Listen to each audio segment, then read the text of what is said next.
Well, it looks like we're going to have our first slight risk for severe weather this year here in the high plains coming up on Thursday, March 5th, year of our Lord 2026. Again, this is going to be what we call a conditional threat for severe storms. We're actually not guaranteed to see storms at all, but if they do pop off, they're probably going to be of spicy nature. So something to keep in mind, Amarillo is in that slight risk zone, which is a level 2 out of 5. By definition, that means scattered strong to severe storms that are relatively short-lived in nature. I think this will be more of an isolated thunderstorm event, but they're going to be pretty significant in terms of their strength if they can maintain an updraft. Our biggest concerns on Thursday between 2 and 10 p.m. will be the large hail size, up to 2 inches in diameter. Winds gusting to 70 miles an hour going to also be a main problem for any of those severe storms that do get going. While a tornado is not guaranteed, it's possible that we have one or two potentially between 4 and 10 p.m. So just something to keep in mind and definitely pay attention to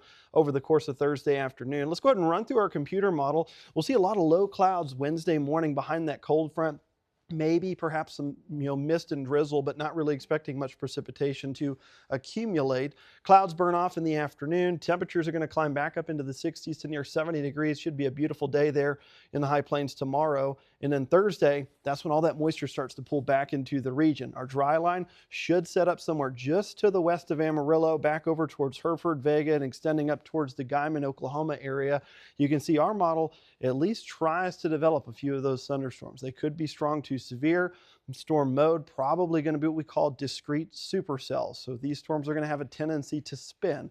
Doesn't mean they're going to have tornadoes, but it just means that they are going to have some rotation in them, which usually increases that chance for some relatively large hail. So questions in regards to the forecast.